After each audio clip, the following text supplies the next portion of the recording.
Physical quantities and first कभी हम work की बात करते हैं। बिस्मिल्लाहिर्रहमानिर्रहीम। अल्हम्दुलिल्लाह आज जो है हम नया यूनिट शुरू कर रहे हैं, यूनिट नंबर 11 फ़िज़िक्स में 10th क्लास में। यूनिट का नाम है साउंड। तो साउंड से हमारा डेली लाइफ में वास्ता पड़ता रहता है और डेफिनेटली बहुत ज़रूरी कंपोनेंट है हमारी लाइफ का। तो जब हम इसको देखते हैं, पहली बात, हाउ साउंड इज़ प्रोड्यूस्ड। एक क्वेश्चन मैंने छोटा सा लिखा है यहाँ पे, and what is it's nature, कि साउंड के प्रोड्यूस होने की क्या रीज़न है, कैसे साउंड प्रोड्यूस होता है और उसके बाद इसकी नेचर किस तरह की है। जब हम इसका आंसर लिखेंगे तो उसमें सबसे पहली बात जो है ना, जिस वक्त हम साउंड के प्रोडक्शन की बात करते हैं, sound is produced due to vibrating body. whenever any body vibrates sound is produced। अच्छा, अब अगर वो वाइब्रेशन उसकी फ्रीक्वेंसी ऐसी है कि वो जो ऑडिबल फ्रीक्वेंसी रेंज में आ जाती है, इसका मकसद है 20 हर्ट्ज़ टू 20,000 हर्ट्ज़, ये ऑडिबल फ्रीक्वेंसी रेंज है।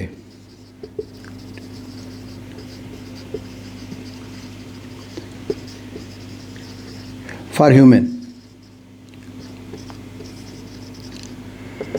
अच्छा, अब इसमें अगर कोई साउंड आ गया, इतनी उसका होगा तो हम उसको सुन सकते हैं। यानी when ever body vibrate sound is produced, sound produce हो गया, उसको हमने सुना या ना सुना। अब अगर हमने उसको सुन लिया है, इसका मकसद है वो इस रेंज में आता है 20 हर्ट्ज़ से लेकर 20,000 हर्ट्ज़ तक। अच्छा, फ़र्ज़ कर लें कि हमारे कपड़े हैं वो हिलते हैं, उससे साउंड प्रोड्यूस होता है, हम नहीं सुनते या हमें सुनाई नहीं देता। या इसी तरह कागज़ है, उसको उठाया, उस वक्त थोड़ी सी जो वाइब्रेशन हुई है उससे साउंड पैदा हुई, वो भी हमने नहीं सुनी। इसका मकसद ये हुआ कि वो साउंड इसलिए नहीं सुन रहे कि उसकी फ्रीक्वेंसी 20 से कम है, 20 हर्ट्ज़ से कम है, जिसको हम कहते हैं इंफ्रासोनिक्स। ठीक है, ऐसी साउंड जिनके फ्रीक्वेंसी 20 हर्ट्ज़ से कम हो, लेस देन 20 हर्ट्ज़, इनको हम कहते हैं इंफ्रासोनिक्स।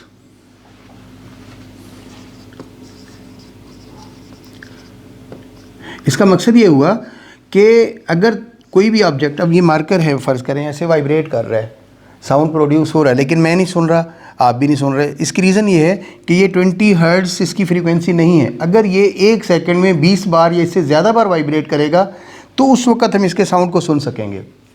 ये उस रेंज में नहीं आ रहा, यानी इसकी फ्रीक्वेंसी इंफ्रासोनिक है। इसी तरह अगर 20,000 हर्ट्ज़ से ज़्यादा हो फिर भी हम नहीं सुन सकते। ग्रेटर देन 20,000 हर्ट्ज़, ये साउंड भी हमें सुनाई नहीं देता। इसको हम कहते हैं अल्ट्रासाउंड, अल्ट्रासोनिक्स या अल्ट्रासाउंड कह देते हैं, अल्ट्रासाउंड। ये भी हमें सुनाई नहीं देता। तो मैं जो बात बताने की कोशिश कर रहा था वो ये है कि बॉडी की वाइब्रेशन से साउंड जनरेट होता है, चाहे हम उसको सुन सकें या ना सुन सकें। अगर सुन सकते हैं तो ऑडिबल फ्रीक्वेंसी रेंज में आ गया, अगर नहीं सुन सकते तो वो हमारे पास इसमें आ जाएगा कि लेस देन फ्रीक्वेंसी उसकी 20 हर्ट्ज़ है, जिसकी वजह से हम नहीं सुना, या जो है 20,000 हर्ट्ज़ से ज़्यादा है। अब जब कभी साउंड प्रोड्यूस हुआ तो एनर्जी जो है ना वो प्रोड्यूस होती है। Energy is produced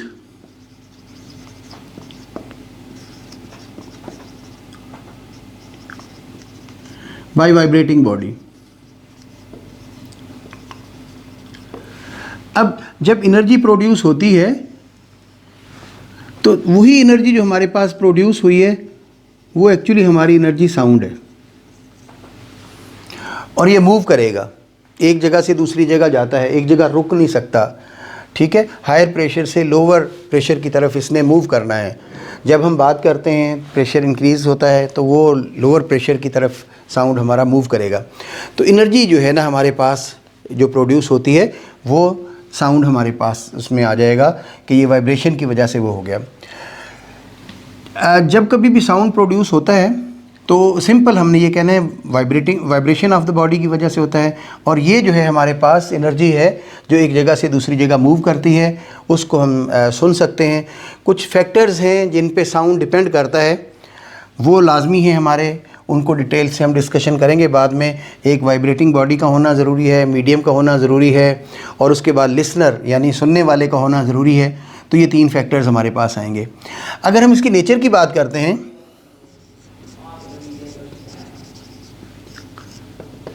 hopefully clear हो गया होगा। जो भी आवाज़ हम सुन रहे हैं, स्कूल बेल की आवाज़ सुन रहे हैं, ठीक है, या जो है किसी और चीज़ के चलने की आवाज़ सुन रहे हैं, पंखे की आवाज़ सुन रहे हैं, एसी की आवाज़ आ रही है, कोई भी साउंड हम सुन रहे हैं, वो हो प्रोड्यूस इसकी वजह से रहे, वाइब्रेशन की वजह से, और एनर्जी जो है वो फ्लो करती हुई जा रही है। जब हम इसकी नेचर की बात करते हैं कि साउंड की नेचर कैसी है, तो देखिएगा इसमें सबसे पहली बात यह है कि ये लॉन्गिट्यूडनल या कंप्रेशनल वेव्स होती हैं।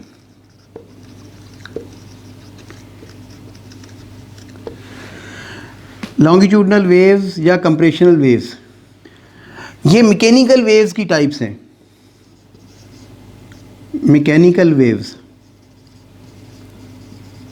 और मैकेनिकल वेव्स ऐसी वेव्स होती हैं जिनकी प्रोडक्शन और प्रोपगेशन के लिए मीडियम का होना ज़रूरी है। Medium is necessary for production and propagation. It means gas हो, लिक्विड हो और सॉलिड, कोई चीज़ होगी तो साउंड प्रोड्यूस होगा, आगे मूव करेगा, अदरवाइज साउंड प्रोड्यूस होके आगे मूव नहीं करेगा। तो इसमें इसकी नेचर ये है कि ये लॉन्गिट्यूडनल और कंप्रेशनल फॉर्म में मूव करते हैं। अच्छा, अब फ़र्ज़ कर लें कि हम एक एग्जांपल से इसको क्लियर करते हैं। ये हमारे पास एक ट्यूनिंग फोर्क है, ये एक प्रॉन्ग हमने लिया, उसका एक साइड ले ली। ये हमारे पास वो ओरिजिन पॉइंट है, स्टार्टिंग पॉइंट समझ लें आप इसको। अगर हम इसको रबर पैड पे स्ट्राइक करेंगे तो ये देखिएगा ये इस साइड पे और इस साइड पे मूव करेगा। लेट सपोज इस साइड पे ए हमने लिख लिया, इधर बी। अब देखें, जब ये ऐसे स्ट्राइक करने के बाद एयर के अंदर जो मालिक्यूल्स हैं उनको ओ से बी की तरफ ऐसे जाते हुए ये उन मालिक्यूल्स को प्रेस कर देता है, कंप्रेस कर देता है।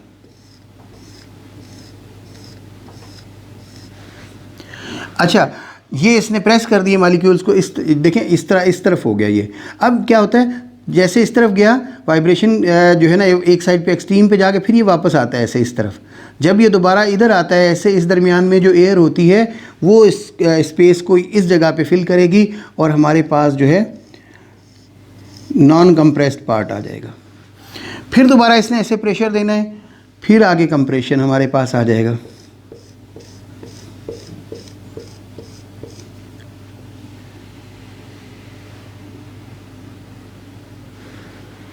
अब ये जो प्रॉन्ग के मूव करने से एक डायरेक्शन हमने देखी है, जब ये इस तरफ गया तो इसने ये कंप्रेशन और ये रेयरफेक्शन,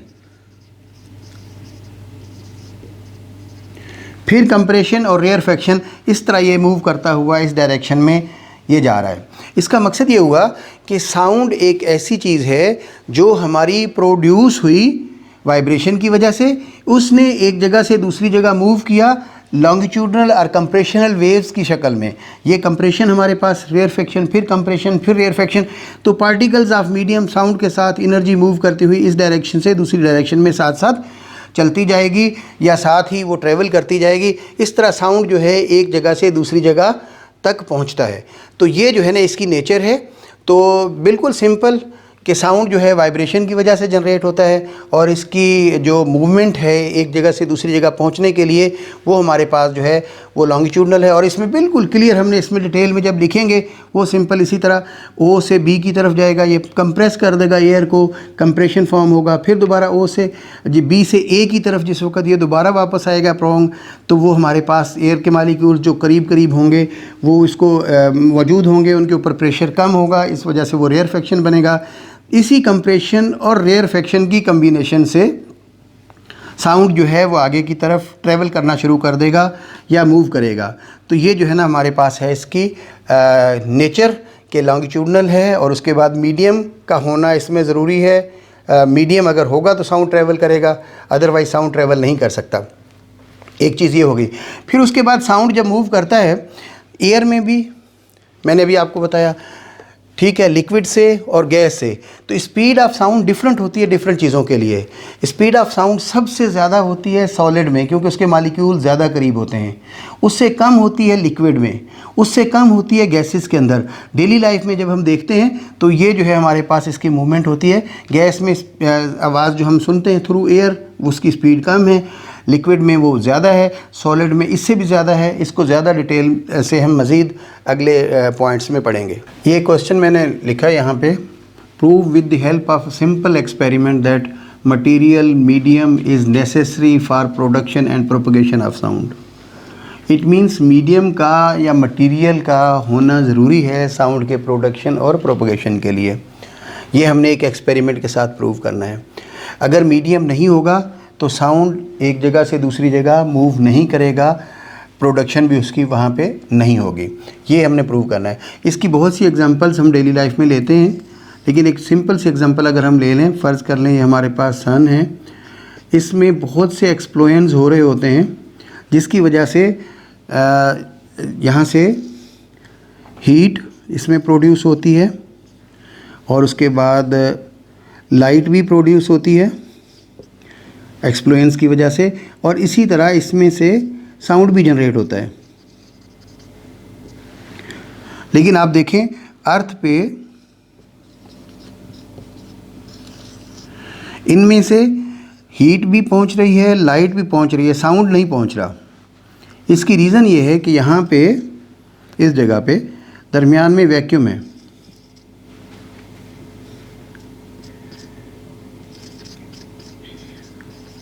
वैक्यूम इट मीन्स इस जगह पे गैसेस नहीं है। ये देखिएगा, अब इस गैस ना होने की रीज़न की वजह से ये चीज़ हमारे पास आगे नहीं आई। हमें पता चला कि इसकी प्रोडक्शन और प्रोपगेशन के लिए लाजमी है कि यहाँ पे हमारे पास मटेरियल होता, फिर इसने आगे जाना था, क्योंकि ये मैकेनिकल वेव्स हैं। जबकि हीट और लाइट ज़मीन पे इसलिए पहुँच जाते हैं कि ये इलेक्ट्रोमैग्नेटिक वेव्स हैं, ये दोनों इलेक्ट्रोमैग्नेटिक वेव्स।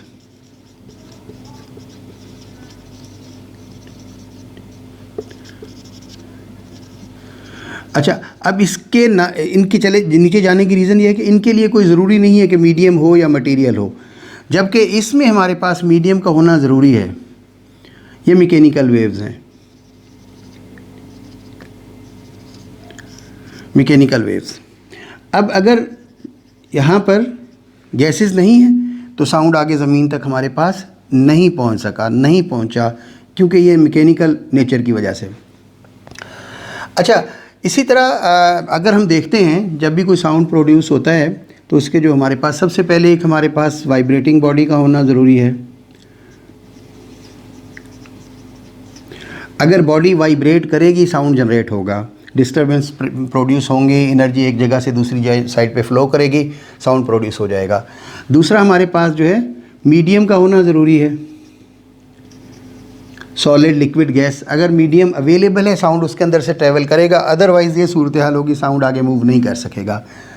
थर्ड हमारे पास है लिसनर।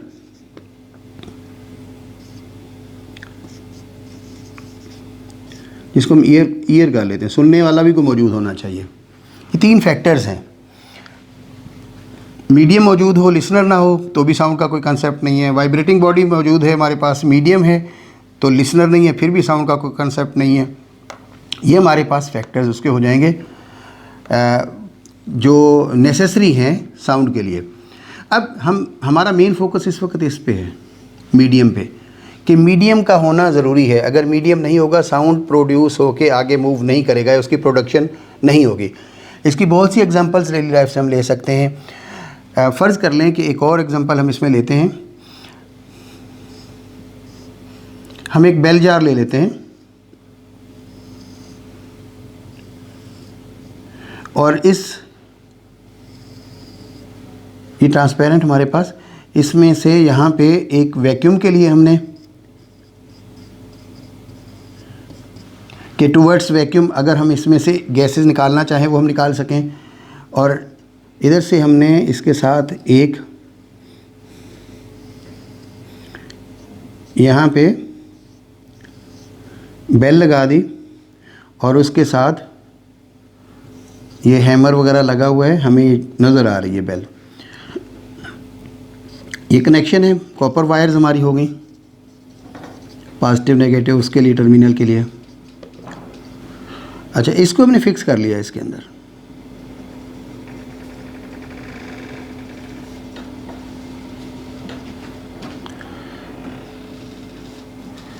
अब हम देखें, जैसे ही हम बटन को ऑन करेंगे, इसको सर्किट को कंप्लीट करेंगे, ये बेल ऑन हो जाएगी और हम साउंड सुन सकेंगे। अगर इसके अंदर गैसेस मौजूद हैं तो इट मीन्स साउंड जो है हमें आसानी के साथ सुनाई दे रहा है।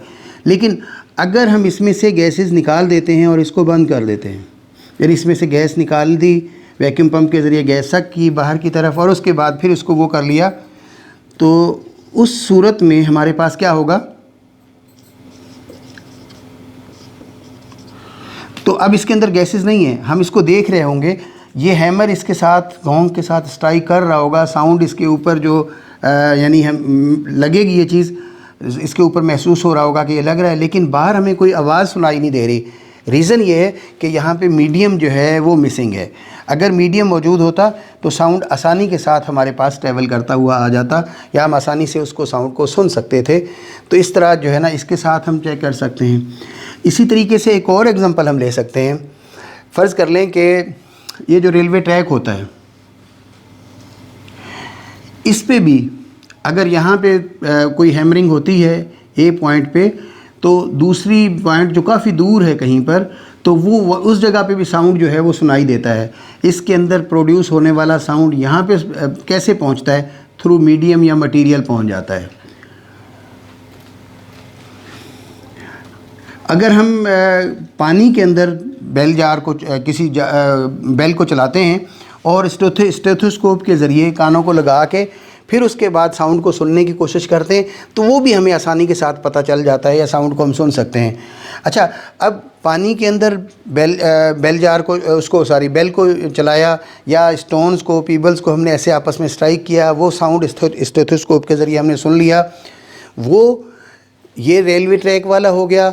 या फ़र्ज़ कर लें कोई और एग्जांपल, जिस तरह ये हम ले लेते हैं हमारे पास बेल जार वाली एग्जांपल। तो ये सारे फैक्टर्स हैं। इसमें देखिएगा गैस का होना ज़रूरी था जिसकी वजह से साउंड प्रोड्यूस हो रही है।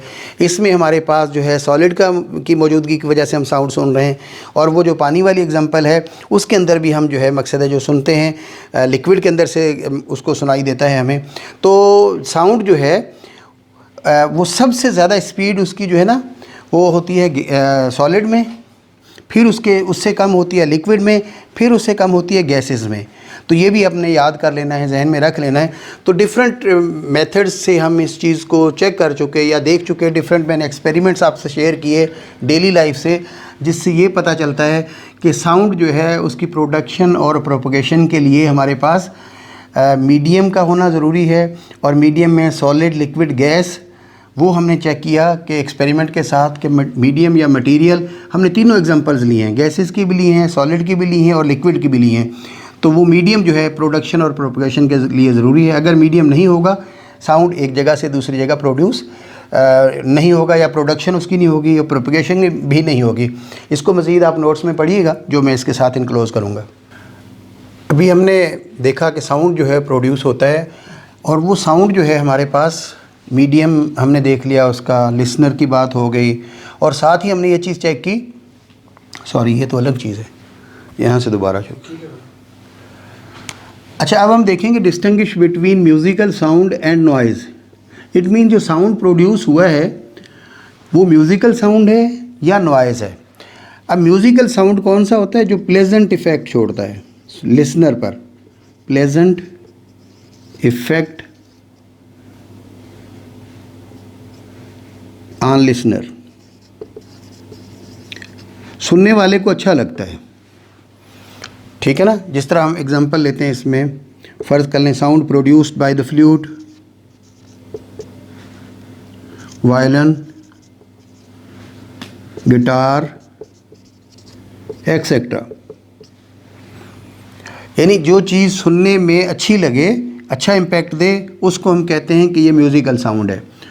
और जो चीज़ जैरिंग इफ़ेक्ट दे,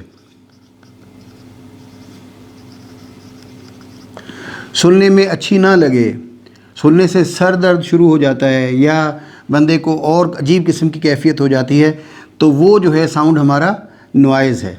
फ़र्ज़ कर लें बहुत से ऐसे एनिमल्स हैं जिनका साउंड जो है बड़ा अजीब होता है, ठीक है ना, कुत्ते की आवाज़ हो गई, ठीक है, गधे की आवाज़ हो गई, या फ़र्ज़ कर लें ट्रेन जो है वो जिस वक्त हर वक्त अगर ट्रेन के करीब कोई बंदा खड़ा हो, उधर से मकसद हर वक्त आवाज़ आ रही हो, तो ये सारी चीज़ें जो है ना नाज़िया जनरेट करती हैं, हेडेक जनरेट करती हैं। तो ये हमारे पास जो है ना सारी इसमें आ जाएंगी कि ये नॉइज़ है हमारे पास, साउंड ऑफ ट्रेन।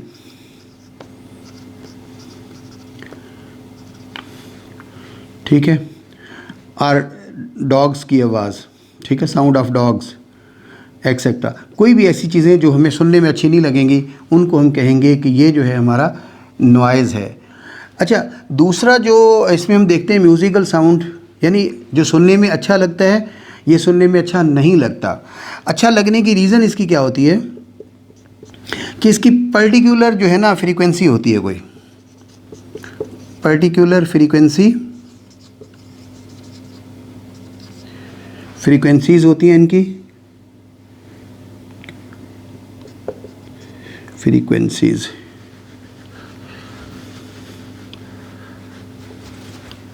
अच्छा, ये सुनने में हमें अच्छा इसलिए लगता है कि इसकी पर्टिकुलर फ्रीक्वेंसीज़ होती हैं।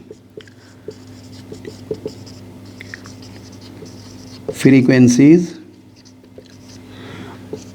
और एम्पलीट्यूड, एम्पलीट्यूड भी ख़ास होते हैं। ऐसा नहीं है कि एकदम से कोई उसके अंदर फ्रीक्वेंसी जो है हमारी चेंज आ रही है हैफेजर सिचुएशन में बनती है। इसकी फ्रीक्वेंसी जो है ना पर्टिकुलर नहीं होती, एब्रप्ट चेंजेस होती हैं उनके अंदर, abrupt changes in frequency and amplitude of vibrating body.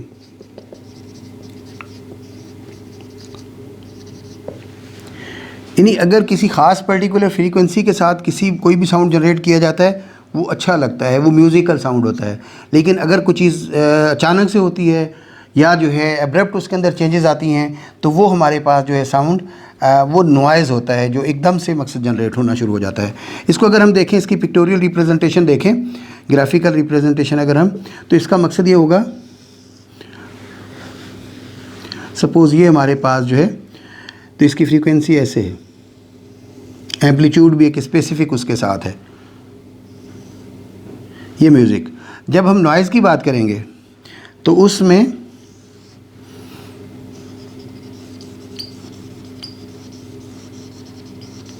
तो अब देखिए ज़रा इसको, फ्रीक्वेंसी भी डिफरेंट जगहों पे डिफरेंट हो रही है और ये उसकी जो है ना अपना एम्पलीट्यूड भी कहीं ज़्यादा हो रहा है कहीं कम हो रहा है। तो ऐसी सूरत में हम कहेंगे कि ये नॉइज़ है। तो बहुत सिंपल, म्यूज़िकल साउंड जो है हमारा जो सुनने में अच्छा लगे, रीज़न इसकी पर्टिकुलर फ्रीक्वेंसीज़ और एम्पलीट्यूड होती हैं, और उसके बाद जेयरिंग इफ़ेक्ट जो दे सुनने में अच्छा ना लगे उसको हम कहते हैं नॉइज़। एब्रप्ट चेंजेस आती हैं फ्रीक्वेंसीज़ के अंदर, एम्पलीट्यूड ऑफ वाइब्रेटिंग बॉडी के अंदर भी एब्रप्ट चेंजेस आती हैं, ये उनको हमने देखा ग्राफिकल रिप्रेजेंटेशन। तो हम आसानी के साथ इन चीज़ों को क्लियर कर सकते हैं। इंशाअल्लाह ताला नेक्स्ट लेक्चर के साथ बाद में हाज़िर होऊंगा। अल्लाह आपको बहुत खुश रखे। Thank you very much.